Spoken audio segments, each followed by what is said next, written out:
മനുഷ്യർക്ക് അസാധ്യമായത് ദൈവത്തിന് സാധ്യമാണ്. ദൈവ തിരുനാമത്തിന് മഹത്വമുണ്ടായിരിക്കട്ടെ. ഒരർഹതയോ യോഗ്യതയോ ഇല്ലാഞ്ഞിട്ടും പരിശുദ്ധ അമ്മയുടെ പ്രത്യക്ഷീകരണത്തിൻ്റെ സാക്ഷിയായി എന്നെ അൾത്താരയിൽ നിർത്തിയ എൻ്റെ ഈശോയ്ക്കും എൻ്റെ അമ്മയ്ക്കും 1000 നന്ദി അർപ്പിക്കുന്നു. എൻ്റെ പേര് നിമ്മി. ഞാൻ അങ്കമാലി സ്വദേശിയാണ്. ദൈവകൃപയാൽ ഞാനൊരു ബാങ്ക് ഉദ്യോഗസ്ഥയാണ്. ഞാനൊരു ഓർത്തഡോക്സ് സഭാ വിശ്വാസിയാണ്. 2022 മാർച്ച് 13 ഞാൻ ആദ്യമായി വന്ന് ഇവിടെ ഉടമ്പടി എടുത്തത്. എൻ്റെ ഒരു കസിൻ മുഖാന്തരമാണ് ഞാൻ ആദ്യമായി കൃപാസനത്തെക്കുറിച്ച് അറിയുന്നത്. അന്ന് ഉടമ്പടി എന്താണെന്നോ പ്രത്യക്ഷീകരണം സംഭവിച്ചു, അതിൻ്റെ അടിസ്ഥാനത്തിലാണ് പരിശുദ്ധ അമ്മയുടെ മാധ്യസ്ഥത്താൽ നമ്മൾ പ്രാർത്ഥിക്കുന്നതെന്നോ ഒന്നും അറിയാതെ, ഒന്നിനെക്കുറിച്ചും ഒരു ബോധ്യമില്ലാതെ വന്ന് ഉടമ്പടി എടുത്ത ഒരാളായിരുന്നു ഞാൻ കൃപാസനത്തിലേക്ക് കടന്നു വരുമ്പോൾ എനിക്ക് ഒരുപാട് പ്രശ്നങ്ങളുണ്ടായിരുന്നു. ദൈവം അനുഗ്രഹിച്ച് എനിക്ക് നല്ലൊരു ജോലിയും ഡീസൻ്റായൊരു സാലറിയും ഉണ്ടായിരുന്നെങ്കിലും 2019 പപ്പ പെട്ടെന്ന് അപ്രതീക്ഷിതമായി ഞങ്ങളെ വിട്ടുപോയി. തുടർന്ന് കുടുംബത്തിൻ്റെ മുഴുവൻ ഉത്തരവാദിത്വം എനിക്കായിരുന്നു. ഒരുപാട് മാനസികമായ സംഘർഷങ്ങളിലൂടെ കടന്നു പോകുന്ന ഒരു സമയമായിരുന്നു. ഒത്തിരി സാമ്പത്തിക ബുദ്ധിമുട്ടുകളുണ്ട്. മുന്നോട്ട് എങ്ങനെ ജീവിക്കണം, എന്ത് ചെയ്യണം എന്നറിയാത്തൊരവസ്ഥയിലായിരുന്നു ഞാൻ ആദ്യമായി കൃപാസനത്തിൽ വന്നത്. അന്ന് ഞാൻ വന്നു, എനിക്ക് ഞാൻ കുറച്ച് നിയോഗങ്ങൾ അതിലെഴുതി. പക്ഷേ കൃപാസനത്തിൽ വന്ന ആ ദിവസം, അതിനു മുന്നേ 25 വർഷമായിട്ട് എനിക്കെപ്പോഴും കണ്ണ് ചിമ്മുന്നൊരു പ്രശ്നമുണ്ടായിരുന്നു. നമുക്കറിയാം, അതൊരു ഇൻവോളണ്ടറി ആക്ഷനാണ്. നമുക്കത് കൺട്രോൾ ചെയ്യാനോ പിടിച്ചു നിർത്താനോ സാധിക്കില്ല. 25 വർഷമായിട്ട് ഞാൻ സ്ഥിരം കണ്ണ് ചിമ്മിക്കൊണ്ടേയിരിക്കും. കാണുന്ന ആളുകളെല്ലാം എൻ്റെ മുഖത്ത് ആദ്യം നോട്ടീസ് ചെയ്യുന്നത് എൻ്റെ ഈ കണ്ണ് ചിമ്മുന്ന പ്രത്യേകതയാണ്. അതുകൊണ്ട് തന്നെ അതെൻ്റെ കോൺഫിഡൻസ് ലെവലിനെയും വളരെയേറെ ബാധിച്ചിരുന്നു. ചെറുപ്പത്തിൽ എപ്പോഴോ ഒരു ഡോക്ടറെ കണ്ടപ്പോൾ അത് നെർവ് റിലേറ്റഡ് ഇഷ്യൂ ആണെന്നും അതിന് പ്രത്യേകിച്ചൊന്നും ചെയ്യാനില്ലെന്നും പറഞ്ഞു. അത് മറ്റൊരു ആരോഗ്യ പ്രശ്നങ്ങളിലേക്കും പോകാതിരുന്നത് കൊണ്ട് ഞങ്ങളും പിന്നെ അതിനെ കാര്യമായി ശ്രദ്ധിച്ചില്ല. അതെൻ്റെ നിയോഗത്തിലോ അല്ലെങ്കിൽ എൻ്റെ ചിന്തകളിൽ എവിടെയോ ഉണ്ടായിരുന്നില്ല. പക്ഷേ കൃപാസനത്തിൽ കാലുകുത്തിയ ആ ദിവസം മാതാവ് അതിൽ നിന്ന് എടുത്തു കളഞ്ഞു. പിന്നീട് ഒരിക്കലും എനിക്ക് ആ പ്രശ്നം ഇന്നുവരെ ഉണ്ടായിട്ടില്ല. ഇപ്പോൾ എല്ലാവരും നോർമൽ ഒരു ഹ്യൂമൻ ബീയിങ് എങ്ങനെയാണോ അതുപോലെയാണ് ഞാനും കണ്ണ് ചിമ്മുന്നത്. മുമ്പേ അതങ്ങനെ അല്ലായിരുന്നു.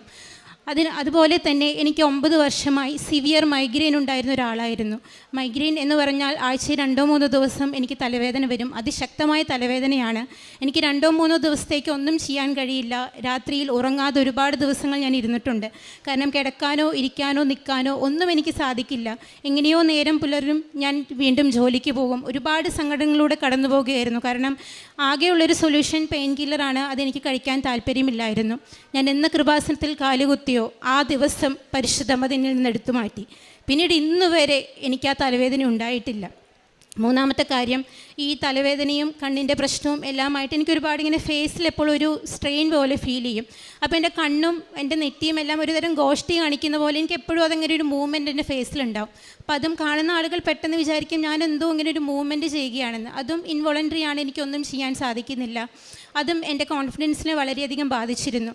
ഞാൻ എന്ന് ആദ്യമായി കൃപാസനത്തിൽ കാലുകുത്തിയോ പരിശുദ്ധ അമ്മ അന്നു അത് എന്നിൽ പൂർണ്ണമായി എടുത്തു മാറ്റി.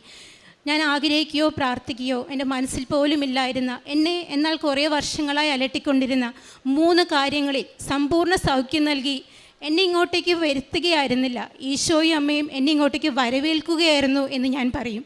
അതായിരുന്നു എനിക്ക് കിട്ടിയ ആദ്യത്തെ സാക്ഷ്യം.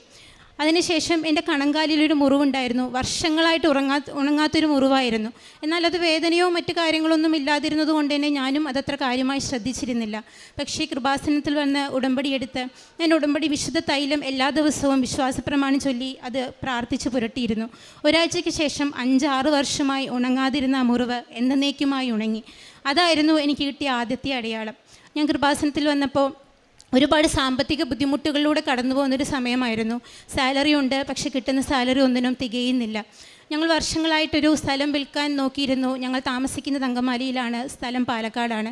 പക്ഷേ ഞങ്ങൾ വിചാരിച്ചിരുന്ന വിലയുടെ പകുതി പോലും കിട്ടുന്നുണ്ടായിരുന്നില്ല. അതുകൊണ്ട് തന്നെ അതൊരിക്കൽ പോലും എൻ്റെ പ്രാർത്ഥനയിൽ വന്നിരുന്നില്ല. കാരണം അതെന്തായാലും നടക്കില്ലല്ലോ. അപ്പോൾ ഞാൻ എഴുതിയത് എൻ്റെ സാമ്പത്തിക ബാധ്യതകൾ പരിശുദ്ധ അമ്മയെ അവിടെ നിന്ന് ഏറ്റെടുക്കണമോ എന്നാണ്. പക്ഷേ സ്ഥലം വിൽക്കണമെന്നോ അങ്ങനത്തെ ഒരു കാര്യവും ഞാനതിൽ എഴുതിയിരുന്നില്ല. കാരണം അങ്ങനൊരു വഴി എൻ്റെ മുന്നിൽ ഞാൻ ആലോചിച്ചിട്ട് പോലും ഇല്ലായിരുന്നു. പക്ഷേ ഉടമ്പടി എടുത്ത് ഒരാഴ്ചയ്ക്ക് ശേഷം അത്രയും നാൾ വിൽക്കാൻ സാധിക്കാതിരുന്നൊരു സ്ഥലം ഒരാൾ ഞങ്ങളോട് ഇങ്ങോട്ട് വന്ന് ചോദിച്ചു, സ്ഥലം ഞങ്ങൾ എടുക്കട്ടെ എന്ന്. അങ്ങനെ പിന്നീട് കുറച്ച് തടസ്സങ്ങളുണ്ടായിരുന്നെങ്കിലും ഞങ്ങൾ ആഗ്രഹിച്ചതിനേക്കാൾ, അന്നത്തെ മാർക്കറ്റ് വാല്യൂവിനേക്കാൾ കൂടുതൽ വില കിട്ടി ആ സ്ഥലം കച്ചവടമായി. ഞങ്ങളുടെ സാമ്പത്തിക ബാധ്യതകൾ വലിയൊരളവ് വരെ ഈശോ എടുത്തു മാറ്റി. അതിൽ പപ്പയുടെ പേരുള്ള സ്ഥലമായിരുന്നു. പപ്പ ഞങ്ങളിൽ നിന്ന് വേർപെട്ട് പോരുന്നത് കൊണ്ട് തന്നെ ലീഗൽ ഫോർമാലിറ്റീസ് ഉണ്ടായിരുന്നു. ആ സമയത്താണ് ഞങ്ങൾ അറിയുന്നത് ആ സ്ഥലത്തിന് പട്ടയമില്ല എന്ന കാര്യം പോലും. അതുവരെ അത് ഞങ്ങൾക്ക് അറിയില്ലായിരുന്നു. പട്ടയമില്ലാതിരുന്നിട്ട് പോലും ആ സ്ഥലം വളരെ നല്ലൊരു വിലയ്ക്ക് മാതാവ് ഞങ്ങൾക്കത് വിറ്റു തന്നു. അതിനുശേഷം മറ്റൊരുപാട് അനുഗ്രഹങ്ങൾ എനിക്കുണ്ടായിട്ടുണ്ട്. പക്ഷേ അത് അനുഗ്രഹം കിട്ടിയ ആളുകൾ ഇന്ന് എൻ്റെ കൂടെ ഇല്ലാത്തതുകൊണ്ട് എനിക്ക് സാക്ഷ്യപ്പെടുത്താൻ കഴിയുന്നില്ല. അതിനുശേഷം ഞാൻ LICയിൽ ഒരു ലോണിന് അപ്ലൈ ചെയ്തിട്ടുണ്ടായിരുന്നു. ഒരു പോളിസിയുണ്ട്. പക്ഷേ ഞാൻ അപ്ലൈ ചെയ്തത് ലാസ്റ്റ് മൊമെൻറ്റിലാണ്. അന്ന് അവിടുത്തെ ഉദ്യോഗസ്ഥൻ പറഞ്ഞു, ഇനി കണ്ടിന്യൂസ് ആയിട്ടൊരു 4 ദിവസം അവധിയാണ്, അതിനുശേഷം ഒരു 3 ദിവസമെങ്കിലും വേണം ലോൺ പ്രോസസ്സ് ചെയ്യാൻ. ഇന്നെന്തായാലും സാധിക്കുകയില്ല. മാത്രമല്ല ആ ലോൺ ആപ്ലിക്കേഷനിൽ കുറച്ച് മിസ്റ്റേക്സ് ഉണ്ടായിരുന്നു. എൻ്റെ 1-2 സൈൻ മിസ്സിംഗ് ആയിരുന്നു. എനിക്ക് അന്ന് തന്നെ ആവശ്യമുള്ള കാശാണ്. പക്ഷെ അതൊരു രീതിയിലും അന്ന് സാധ്യമല്ല. മിനിമം 7 ദിവസം കഴിഞ്ഞിട്ട് മാത്രം നിങ്ങൾ ഈ ലോണിനെ കുറിച്ച് അന്വേഷിച്ചാൽ മതി. ഞാൻ പരിശുദ്ധ അമ്മയോടത് നിയോഗം വെച്ച് പ്രാർത്ഥിച്ചു. ഓഫീസ് ടൈം 5 മണി വരെയാണ്. പക്ഷേ അമ്മയുടെ പ്രത്യേക മധ്യസ്ഥതയാൽ അന്ന് 7 മണിക്ക്, വൈകുന്നേരം 7 മണിക്ക് ഓഫീസ് സമയം കഴിഞ്ഞിട്ട് ആ പൈസ എൻ്റെ അക്കൗണ്ടിലേക്ക് ക്രെഡിറ്റായി. അതെന്നെ സംബന്ധിച്ച് വലിയൊരു അത്ഭുതവും അടയാളവുമായിരുന്നു. അതിനുശേഷം ഞാനൊരിക്കൽ ഓഫീസിൽ വർക്ക് ചെയ്തുകൊണ്ടിരിക്കുമ്പോൾ വളരെ ഇമ്പോർട്ടൻ്റ് ആയൊരു ഡോക്യുമെൻ്റ് എൻ്റെ കയ്യിൽ നിന്ന് കാണാതെ പോയി. അതെങ്ങനെയാണെന്ന് മനസ്സിലാവുന്നില്ല, എവിടെയാണെന്ന് മനസ്സിലാവുന്നില്ല. ഓഫീസിലെ എല്ലാ സ്റ്റാഫും അതെനിക്ക് വേണ്ടി 3 ദിവസം തപ്പി, കാണുന്നില്ല. ഭക്ഷണത്തിൻ്റെ വേസ്റ്റ് ബിന്നിൽ വരെ ഞങ്ങൾ ആ ഡോക്യുമെൻ്റ് തപ്പി, കിട്ടുന്നില്ല. 3-ാമത്തെ ദിവസമായപ്പോൾ ഞാൻ അമ്മയോട് പറഞ്ഞു, അമ്മേ, ഈ ഡോക്യുമെൻ്റ് എനിക്ക് തരണം, എൻ്റെ ജോലിയെ വരെ ബാധിക്കുന്ന കാര്യമാണ്, ഞാൻ വന്ന് സാക്ഷ്യപ്പെടുത്തിക്കോളാം. അത്ഭുതമായി മാത്രമേ എനിക്കത് പറയാൻ കഴിയുന്നുള്ളൂ. അരമണിക്കൂറിനുള്ളിൽ വളരെ അത്ഭുതകരമായി ആ ഡോക്യുമെൻ്റ് അമ്മ എൻ്റെ കയ്യിൽ തന്നു. ഇതുപോലെ തന്നെ ഒട്ടനവധി അനുഗ്രഹങ്ങൾ അമ്മ എനിക്ക് തന്നിട്ടുണ്ട്. ആത്മീയമായി എനിക്ക് ഒരുപാട് വളരാൻ സാധിച്ചു. ആദ്യം ഞാൻ തമിഴ്നാട്ടിലാണ് വർക്ക് ചെയ്യുന്നത്. അതുകൊണ്ട് തന്നെ ഞാൻ താമസിക്കുന്ന സ്ഥലത്ത് ക്രിസ്ത്യൻ പള്ളികളില്ല. മിനിമം ഒരു 30-40 കിലോമീറ്റർ പോയാൽ മാത്രമേ എനിക്ക് വിശുദ്ധ കുർബാനയിൽ സംബന്ധിക്കാൻ സാധിക്കുകയുള്ളൂ. ഞാൻ എൻ്റെ ഓഫീസിൻ്റെ 200 മീറ്റർ അടുത്താണ് താമസിച്ചിരുന്നത്. വെറും 2 മിനിറ്റ് ദൂരം നടന്നാൽ എനിക്ക് എൻ്റെ ഓഫീസിലെത്താം. പക്ഷേ ഉടമ്പടി എടുത്ത ശേഷം എനിക്ക് മാറ്റങ്ങൾ വേണമെന്ന് തോന്നി. ഞാൻ 33 കിലോമീറ്റർ മാറി താമസിച്ചു, വിശുദ്ധ കുർബാനയിൽ സംബന്ധിക്കുവാൻ വേണ്ടി മാത്രമായി. രാവിലെ 1 മണിക്കൂർ എനിക്ക് യാത്ര ചെയ്യണം, വൈകുന്നേരം 1 മണിക്കൂർ യാത്ര ചെയ്താൽ മാത്രമേ എനിക്ക് എൻ്റെ താമസ സ്ഥലത്ത് എത്താൻ കഴിയുകയുള്ളൂ. ആ 1 മണിക്കൂർ ഏറ്റവും നന്നായി ഉപയോഗിക്കാൻ പരിശുദ്ധമ്മ എന്നെ സഹായിച്ചു. ഇവിടെ ബഹുമാനപ്പെട്ട ജോസഫ് അച്ഛൻ പറയും, ഓരോ സ്ഥലത്തിലേക്കും ജപമാലകളുടെ ദൂരമാണെന്ന്. എനിക്ക് ഇന്ന് പറയാൻ കഴിയും, എൻ്റെ ഓഫീസിലേക്ക് എൻ്റെ താമസ സ്ഥലത്ത് നിന്ന് ഒരു സമ്പൂർണ്ണ ജപമാലയുടെ ദൂരമാണെന്ന്. അങ്ങനെ ഓരോ സ്ഥലത്തിലേക്ക് പോകുമ്പോഴും ഞാൻ ജപമാലയുടെ ദൂരം കണക്കാക്കാൻ തുടങ്ങി. പ്രേക്ഷിത പ്രവർത്തനം വളരെ ശക്തമായി തന്നെ ഞാൻ ചെയ്യാറുണ്ട്. ഞാൻ കൂടുതലും തമിഴ് പത്രങ്ങളാണ് ഇവിടുന്ന് വാങ്ങിക്കുന്നത്. എനിക്ക് തമിഴിൽ കമ്മ്യൂണിക്കേറ്റ് ചെയ്യുന്നതിന് കുറച്ച് ലിമിറ്റേഷൻസ് ഉണ്ടെങ്കിൽ പോലും 2 സെൻറ്റൻസെങ്കിലും പറയാതെ ഒരാൾക്ക് ഞാൻ കൃപാസനം പത്രം കൊടുക്കാറില്ല.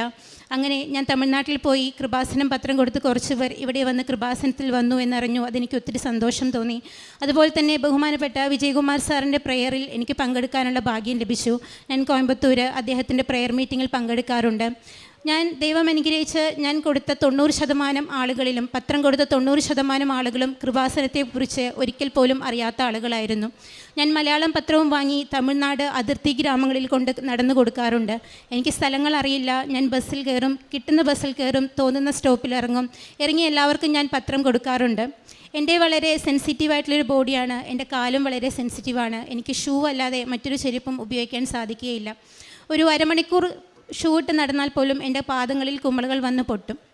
അപ്പോൾ ഒരു ദിവസം ഞാനിങ്ങനെ ആലോചിച്ചു, പത്രപ്രേക്ഷിത പ്രവർത്തനം എന്ന് പറയുന്നത് അത് വലിയൊരു കാര്യമാണ്.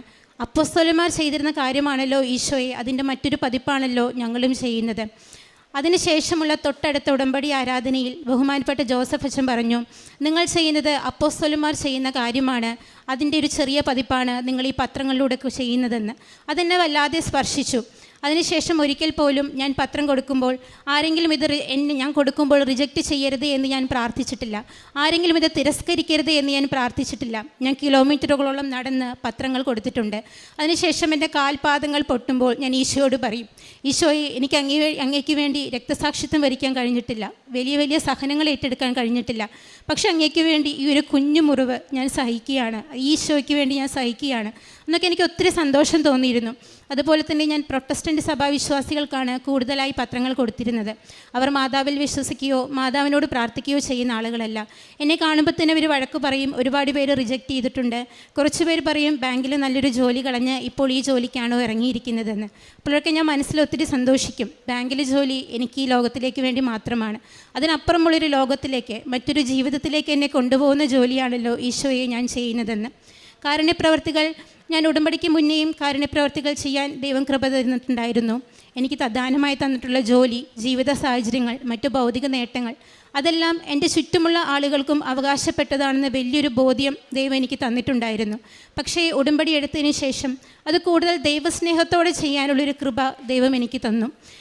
വിവിധ മേഖലകളിലായിരിക്കണം എൻ്റെ കാരുണ്യപ്രവർത്തികൾ എന്ന് ഞാൻ ഉറപ്പിച്ചിരുന്നു. അതുകൊണ്ട് തന്നെ പഠിക്കാൻ സാമ്പത്തികമായി ബുദ്ധിമുട്ടുന്ന കുട്ടികൾ, അതുപോലെ തന്നെ ഭിന്നശേഷിക്കാരായ ചേച്ചിമാർ, പ്രായമുള്ള അമ്മച്ചിമാരും അമ്മച്ചിമാരും, അങ്ങനെ പല മേഖലകളിലായിരിക്കണം, പല രീതിയിലായിരിക്കണം എൻ്റെ കാരുണ്യപ്രവർത്തികൾ എന്ന് ഞാൻ നിശ്ചയിച്ചിരുന്നു. അങ്ങനെ തന്നെ ചെയ്യാനുള്ള കൃപ ദൈവം എനിക്ക് തന്നുകൊണ്ടിരിക്കുന്നു. കാരുണ്യപ്രവർത്തികൾ എന്നതിനേക്കാൾ ഉപരിയായി അതിൻ്റെ ഉത്തരവാദിത്വവും അവകാശവും കടമയുമാണ് എന്നൊരു വലിയൊരു ബോധ്യം ദൈവം എനിക്ക് തന്നു. അതുപോലെ തന്നെ ഉടമ്പടിയുടെ മറ്റൊരു സ്ട്രോങ് പില്ലറാണല്ലോ വിശുദ്ധ കുമ്പസാരം. ഞാനൊരു ഓർത്തഡോക്സ് സഭാ വിശ്വാസിയാണ്. വർഷത്തിൽ മാത്രം വിശുദ്ധ കുമ്പസാരം നടത്തിയിരുന്ന ഒരാളാണ്. ഉടമ്പടി എടുത്തതിന് ശേഷം ഞാൻ കൃത്യമായി 2 ആഴ്ചകളിൽ വിശുദ്ധ കുമ്പസാരം നടത്തിയിരുന്നു. പക്ഷേ ഒരിക്കൽ ഞാനിങ്ങനെ യൂട്യൂബിലൂടെ പ്രാർത്ഥനയും മറ്റും കണ്ടുകൊണ്ടിരിക്കുമ്പോൾ ബഹുമാനപ്പെട്ടൊരു വൈദികൻ്റെ വീഡിയോ ഞാൻ കണ്ടു, എങ്ങനെയാണ് വിശുദ്ധ കുമ്പസാരത്തിന് ഒരുങ്ങേണ്ടത്. ആ വീഡിയോ മുഴുവൻ കണ്ടപ്പോഴാണ് ഞാനിതുവരെ നടത്തിയിരുന്ന വിശുദ്ധ കുമ്പസാരമെല്ലാം വളരെ തെറ്റായിരുന്നു എന്നെനിക്ക് മനസ്സിലായത്. അന്ന് ജീവിതത്തിൽ ആദ്യമായി ഞാൻ കുറേ പേപ്പറുകളെടുത്ത്, എൻ്റെ ഓർമ്മയിലൊരു 4 വയസ്സ് മുതലുള്ള കാര്യങ്ങളാണുള്ളത്. അന്ന് മുതൽ ഞാൻ ചെയ്തിട്ടുള്ള എൻ്റെ ഓർമ്മയിലുള്ള എല്ലാ കാര്യങ്ങളും ഞാൻ എഴുതി. അതൊരുപാട് പേപ്പറുകളുണ്ടായിരുന്നു. ഒരു വൈദികൻ്റെ അടുത്ത് പോയി ഞാൻ കരഞ്ഞ് നിലവിളിച്ച് മുട്ടിന്മേൽ നിന്ന് ഒരു 45-3/4 മണിക്കൂറിൽ കൂടുതലധികം എടുത്ത് ഞാൻ ആദ്യമായി കുമ്പസാരിച്ചു. അന്ന് ആദ്യമായി ആന്തരിക സമാധാനം എന്താണെന്ന് ഞാൻ അറിഞ്ഞു. അതിനു മുന്നേ സമാധാനം എന്ന് വിചാരിച്ച് ഞാൻ അനുഭവിച്ചതൊക്കെ സമാധാനമല്ല, അല്ലെങ്കിൽ അതിനേക്കാൾ കുറഞ്ഞ മറ്റെന്തോ വികാരമായിരുന്നുവെന്ന് ആദ്യമായി ഞാൻ മനസ്സിലാക്കുകയായിരുന്നു. അതിനുശേഷം രണ്ടാമതും അതുപോലെ ഒരു വിശുദ്ധ കുമ്പസാരം ദൈവം എന്നിൽ നടത്തി. അതിനുശേഷം പിന്നീട് കൃത്യമായ ഇടവേളകളിൽ തന്നെ ഞാൻ വിശുദ്ധ കുമ്പസാരം നടത്താറുണ്ട്. വിശുദ്ധ കുമ്പസാരത്തിന് വേണ്ടി എത്ര ദൂരം പോകാനും എവിടെ പോയി ചെയ്യാനും എവിടെയാണ് വിശുദ്ധ കുമ്പസാരത്തിനുള്ള അവസരം എന്ന് നോക്കി എന്തായാലും കൃത്യമായി തന്നെ ചെയ്യാനുള്ള വലിയൊരു കൃപ ദൈവം ഈ ഉടമ്പടിയിലൂടെ എനിക്ക് തന്നു. തമിഴ്നാട്ടിലായിരിക്കുമ്പോൾ ചിലപ്പോൾ 2 ആഴ്ചയിൽ ഞാൻ നാട്ടിൽ വരും, അപ്പോഴാണ് വിശുദ്ധ കുമ്പസാരം. പക്ഷേ തമിഴ്നാട്ടിൽ വെച്ച് എനിക്ക് വിശുദ്ധ കുമ്പസാരം നടത്തണമെന്ന് തോന്നിയപ്പോൾ അവിടുത്തെ വൈദികനെ കണ്ടു. അദ്ദേഹം അതിനുള്ള സമ്മതം എനിക്ക് തന്നു. പരിശുദ്ധാത്മാവിൻ്റെ കൃപയാൽ തമിഴിൽ വലിയ ഗ്രാഹ്യമൊന്നുമില്ലെങ്കിലും ഞാൻ തമിഴിൽ വിശുദ്ധ കുമ്പസാരം നടത്തി തുടങ്ങി. അത്ര കമ്മ്യൂണിക്കേറ്റ് ചെയ്യാൻ കഴിയുന്ന ഒരാളല്ല തമിഴിൽ എങ്കിൽ പോലും ഒരു ഫ്ലോലെസ്സായി ഒരു പ്രശ്നവുമില്ലാതെ ഞാൻ തമിഴിൽ വിശുദ്ധ കുമ്പസാരം നടത്തി. അതും ഈശോയും മാതാവും എനിക്ക് തന്ന വലിയൊരു കൃപയായിട്ട് ഞാൻ കരുതുകയാണ്. പ്രാർത്ഥിക്കാൻ ഞാൻ മറ്റുള്ളവർക്ക് വേണ്ടി ആദ്യം തൊട്ട് പ്രാർത്ഥിക്കുന്ന ഒരാളായിരുന്നു. പക്ഷേ ഉടമ്പടിയിലൂടെ പ്രാർത്ഥനയ്ക്ക് വളരെയധികം തീഷ്ണത കിട്ടി എന്നുള്ളതാണ് ഏറ്റവും വലിയ കാര്യം. മറ്റൊരുപാട് പേർക്ക് വേണ്ടി പ്രാർത്ഥിക്കുവാനുള്ള കൃപയും പ്രചോദനവും എനിക്ക് കിട്ടി.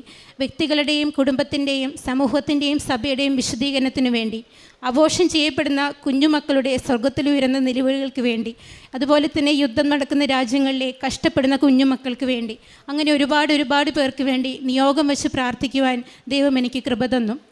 അതുപോലെ തന്നെ കാരുണ്യപ്രവർത്തികൾ ചെയ്യുമ്പോൾ ഞാൻ ശരിക്കും ആനന്ദം, അതായത് സന്തോഷത്തിനപ്പുറത്തുമുള്ളൊരു ഇമോഷനാണല്ലോ ആനന്ദം, അത് ശരിക്കും ഞാൻ അനുഭവിച്ചിട്ടുണ്ട്. വഴിയരികിലുള്ള ആളുകൾക്ക് ഭക്ഷണം വാങ്ങിച്ചു കൊടുക്കുമ്പോൾ ശരിക്കും ഞാൻ എൻ്റെ ഈശോയെ ഹഗ് ചെയ്യുന്നതായിട്ട് എനിക്ക് തോന്നിയിട്ടുണ്ട്. അപ്പോഴൊക്കെ ഒത്തിരി ആനന്ദത്തോടെ ഒത്തിരി സന്തോഷത്തോടെ കണ്ണു നിറഞ്ഞുകൊണ്ട് ഞാൻ പറഞ്ഞു, ഈശോയെ ഐ ലവ് യു, ഞാൻ ശരിക്കും എൻ്റെ ഈശോയെ സ്നേഹിക്കുന്നുവെന്ന്. ഈ ഉടമ്പടിയിലൂടെ എനിക്ക് ആത്മീയമായ ഒരുപാട് കാര്യങ്ങൾ എനിക്ക് എൻ്റെ ജീവിതത്തിൽ സംഭവിച്ചിട്ടുണ്ട്. ഒരു പക്ഷേ ഭൗതികമായി കിട്ടിയ എല്ലാ കാര്യങ്ങളെക്കാൾ കൂടുതൽ ആത്മീയമായ ഉണർവാണ് ദൈവം ഈ ഉടമ്പടിയിലൂടെ എനിക്ക് സമ്മാനിച്ചത്. എന്നെ കാണുന്ന ചുറ്റുമുള്ള ഒരുപാട് പേര് എന്നോട് പറയാറുണ്ട്, നിൻ്റെ ജീവിതത്തിൽ ഒരുപാട് സഹനങ്ങളും സങ്കടങ്ങളുമാണല്ലോ എന്ന്. എനിക്കും പലപ്പോഴും തോന്നിയിരുന്നു, ഈശോയെ എനിക്ക് മാത്രം ഒത്തിരി സഹനങ്ങളും സങ്കടങ്ങളും ദൈവം തന്നുവല്ലോ എന്ന്. പക്ഷേ ഇന്ന് ഈ സങ്കടങ്ങളിലൂടെയാണ് ഈശോയും മാതാവും എൻ്റെ അടുത്ത് വരുന്നതെങ്കിൽ, എന്നെ സ്നേഹിക്കുന്നതെങ്കിൽ, ഈ സങ്കടങ്ങളെയും സഹനങ്ങളെയും ഞാനും ഒത്തിരി സ്നേഹിക്കുന്നു. ഈ ഉടമ്പടിയിലൂടെ എനിക്ക് ലഭിച്ച എല്ലാ കൃപകൾക്കും എല്ലാ അനുഗ്രഹങ്ങൾക്കും എൻ്റെ ഈശോയ്ക്കും മാതാവിനും 1000 നന്ദി ഞാൻ പറയുന്നു. ഉടമ്പടിയിലൂടെ എനിക്ക് തോന്നിയിട്ടുള്ളത്, എൻ്റെ മനസ്സിങ്ങനെ അപ്പൂപ്പന്താടി പറക്കുന്നത് നമ്മൾ കണ്ടിട്ടില്ലേ, അതുപോലെ ഇങ്ങനെ കാറ്റത്തിങ്ങനെ വളരെ ഫ്ലോട്ട് ചെയ്യുന്നൊരു അനുഭവമാണ് ഉടമ്പടിയിലൂടെ ഇന്ന് എനിക്ക് കിട്ടുന്നത്. ഉടമ്പടിയെക്കുറിച്ച് പറയുമ്പോൾ എനിക്ക് ഇതിനു മുമ്പ് ഞാൻ എവിടെയോ വായിച്ചൊരു കോട്ടാണ് എനിക്ക് ഓർമ്മ വരുന്നത്. When God leads you to the edge of difficulties, trust him fully. Only 2 things will happen. Either he will catch you when you fall or he will teach you how to fly. ഉടമ്പടി എന്നത് അതാണ്. നമ്മുടെ ജീവിതത്തിലെ ഏറ്റവും ദുഃഖവും ദുരിതത്തിൻ്റെയും കൊടുമുടികളിൽ നിൽക്കുമ്പോൾ ദൈവം നമ്മളെ 2 രീതിയിലാണ് നമ്മളെ താങ്ങി നിർത്തുന്നത്. ഒന്നെങ്കിൽ നമുക്ക് ശക്തമായ ചിറകുകൾ വെച്ച് തന്ന് നമ്മളെ പറക്കാൻ പഠിപ്പിക്കും, അല്ലെങ്കിൽ പട്ടുമെത്ത പോലത്തെ ദൈവത്തിൻ്റെ ആ മൃദുവായ കൈകളിൽ നമ്മളെ താങ്ങി നിർത്തും. ഉടമ്പടിയെക്കുറിച്ച് എനിക്ക് ഒറ്റ വാക്കിൽ പറയാൻ ഇതാണുള്ളത്. Thank you Jesus, love you Jesus.